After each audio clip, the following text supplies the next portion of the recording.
What's going on, guys? So I wanted to show you a little something today. So I built this several years ago, okay? This was a Texas Star 350. It had been blown up multiple times.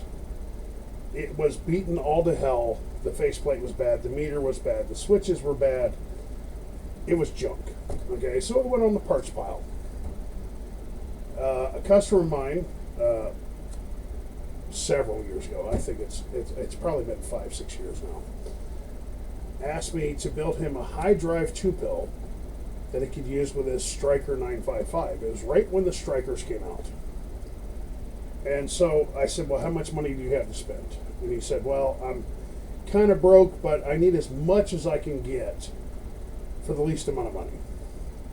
So I took that old Texas Star 350 off the shelf, and I'll show you what I did here. I turned it around backwards. If you look, that's where the meter used to be. That's where the switches used to be. That's now on the back. This is where the power wire used to come through, and the antennas were, okay? Now that's a voltage gauge, sideband, and a this is fully biased for sideband, so it will work with his Striker radio, and it will take about 50 to 65 watts input peak, which a Striker, if you turn it down, that's basically what it does, and it puts out about 500 watts. So this is what I built for him. I made a brand new board, using a standard Fidelic board like this. I took a blank Fidelic board and basically took the old Texas Star board, put it on top, traced out where the transistors used to go, put the chassis on it backwards, marked where the holes were, and mounted the whole thing in there. And then a shout out to Mr. BBI.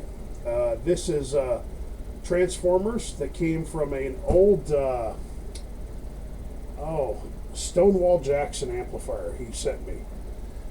He had stripped the transistors out of it, and it was sitting around at his place, and he didn't have any.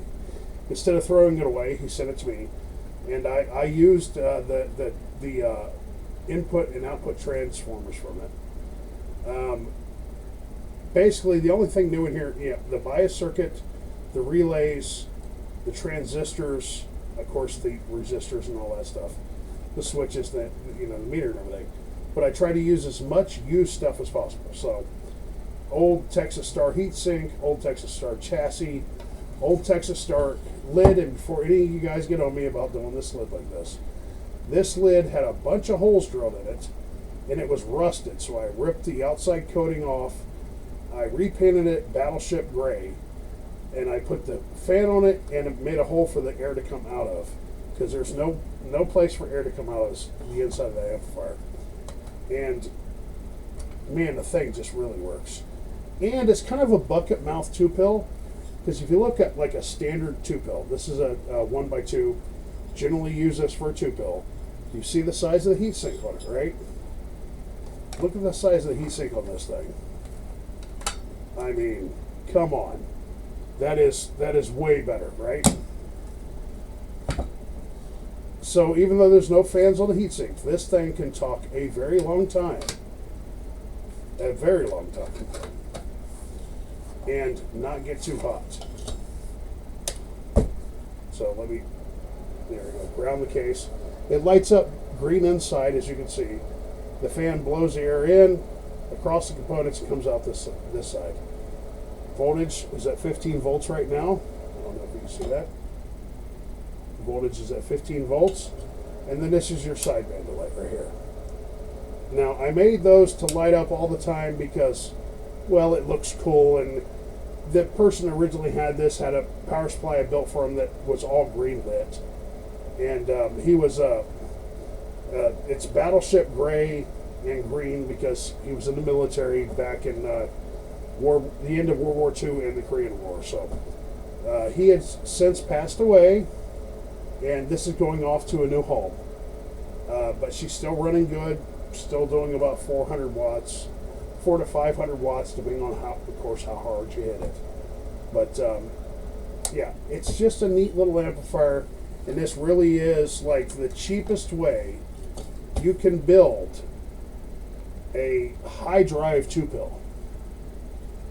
So if you think it's silly to turn down your Striker 955, it's not too silly. You turn it down, you hit these two transistors, you can make about 500 watts. So awesome little unit. And by the way, the front of this is just this board. I took a blank copper Fidelic board and I made a faceplate. It has my little F-bomb logo. It's in copper. It's hard to see, you know. And then the back of it is a Fidelic board turned the other way that I spray painted. Like literally, this is the cheapest way you can make good power using old shitty parts.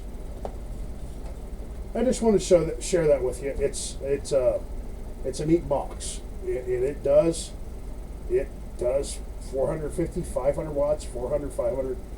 Now, if you hit it with a 30-watt radio, it's only going to do 300 watts. It's a 10-to-1 amplifier, but rate box, hit it with a Cobra 29, hit it with a 955, you're good to go.